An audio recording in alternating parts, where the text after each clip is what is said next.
12টা আছে। এই মুহূর্তে প্রায় 500-র কাছাকাছি স্টুডেন্ট আমার সাথে ক্লাস করতেছে।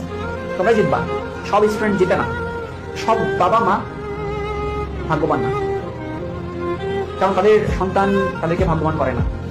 কোনো বাবা মাই ডেডিকেশন দেখায় না, এরকম কোনো বাবা মা খুঁজে পাওয়া যাবে না। কিন্তু প্রত্যেকটা সন্তান ডেডিকেশন দেখায় না। প্রত্যেকটা বাবা মাই প্রত্যেকটা সন্তানকে ভালোবাসে, কিন্তু কোনো অধিকাংশ সন্তানই সেই ভালোবাসার প্রতিদান দিতে জানে না। কারণ তারা চিন্তা করে না তাদের বাবা মা কত কষ্ট করে তাদেরকে পড়াশোনা করে। তো তোমরা এই 500 জন যেন সেই ছেলে পেলে হও বা সেই স্টুডেন্ট হও, সেই সন্তান হও যারা তোমার বাবা মায়ের ডেডিকেশনটা বুঝো, যারা তাদের বাবা মায়ের সম্মানটা বুঝো, যারা তোমাদের বাবা মায়ের ভালোবাসাটা বুঝো। সো এই 500 ছেলে পেলে যেন সেই সন্তান হও। ওকে, তোমাদের বাবা মায়ের কষ্টের কারণ যেন তুমি না হও, গৌরবের কারণ যেন তুমি হও। তোমার বাবা মায়ের কষ্টের কারণ যদি তুমি কখনো হও, সেদিন দেখো কতটা খারাপ লাগা কাজ করে। আগামী বছর এই সময় এত ক্লাসে যদি কোন স্টুডেন্ট হয়ে থাকো, আগামী বছর এই সময় তোমার লাইফ চেঞ্জ করার কোনো সুযোগ থাকবে না।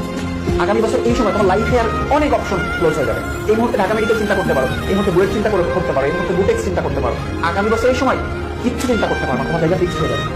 তোমার লাইফে তোমার ভাগ্য পরিবর্তনে তোমার বাবা মাকে গর্ব করার আর মাত্র কয়েক মাসই বাকি আছে।